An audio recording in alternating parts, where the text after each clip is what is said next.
Welcome back. Today, we're sharing the story of Baldur, one of the most wonderful gods from Norse mythology. If you want more stories just like this, subscribe for a brand new one every single week. For now, sit back, relax, and enjoy another adventure in the world of Norse legends. Baldur was the most radiant of all the Norse gods, the son of Odin, all-father of the Aesir and Frigg, the goddess of foresight and motherhood. His presence alone could bring peace to a troubled heart. Fair of face, just in judgment and beloved by all, Baldur embodied something good in the Nine Realms. Light was not just his domain, but his essence. He shone with a brilliance that could not be dimmed, or so it seemed. Even among the gods, Baldur was unique. He had no enemies, plants turned toward him, animals softened in his presence, and men sang songs of his kindness. The halls of Asgard were brighter because of him, and his words often tempered the wrath of warriors and gods alike. He was, in many ways, the soul of Asgard. And yet, gods are never free from fate. And in dreams, that fate came calling. One night, Baldur began to have visions, dark dreams foretelling his own death. They were not mere nightmares, but warnings carried on the wings of prophecy. Frigg, sensing the truth in her son's terror, was struck with dread. She vowed that she would not let fate claim him so easily. And so, she went forth across the Nine Realms and extracted promises from all things: fire, water, earth, stone, metal, beasts, disease, and weapons, not to harm her son. Every living and non-living thing, from serpents to poison, swore an oath to never hurt Baldur. All, that is, except one. She overlooked mistletoe, considering it too small and harmless to bother with. With this divine immunity in place, the gods made a game of Baldur's invincibility. In the halls of Gladsheim, they would hurl spears and stones at him, laughing as each object bounced off without so much as a scratch. The gods rejoiced, and they believed they had conquered fate. But one watched from afar with very different thoughts. Loki, the trickster, the shapeshifter, and the constant outsider. Whether moved by envy or spite or simply the desire to see the threads of fate unravel, Loki devised a plan to pierce Baldur's protection.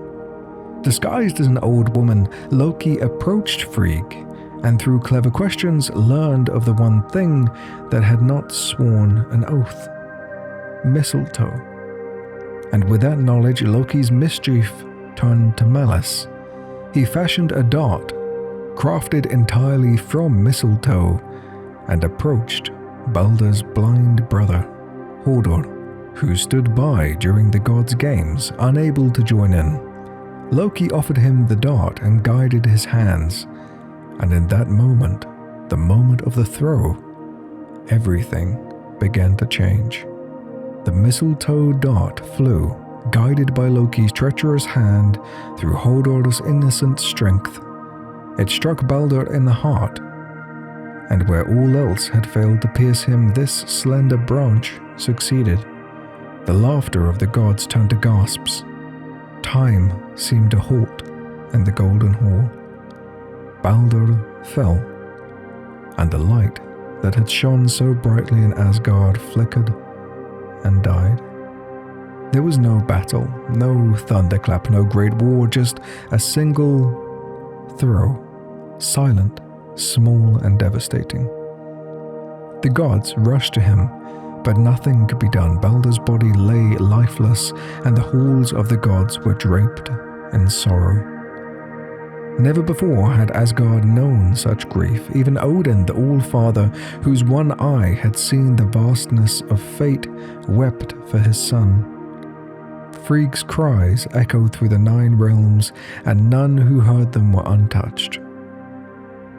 From that point onwards, the world grew colder, colors dimmed, and birds ceased to sing. In desperation, Odin descended into Helheim, the realm of the dead, to seek wisdom from the seeress who once prophesied the fate of the gods. She confirmed what he already feared. Baldur's death was no accident. It was the first true sign of Ragnarok, the beginning of the end. But Frigg had not given up hope. She begged the gods to send a messenger to plead with Hel, the goddess who ruled the dead, to release Baldur. And to his dismay, nobody could bring Baldur back. And so, the god of light remained in the shadowy realm of death. As rage replaced grief, vengeance came swiftly. Hodor, the blind brother, though innocent in intent, was slain by Vali, a son of Odin conceived for this very purpose. And Loki, whose mischief had turned to malice, was hunted, captured, and bound in chains beneath the earth, with the serpent's venom dripping onto his face, a torment that would continue until the end of days. And yet, even in Helheim, Baldur's tale was not over.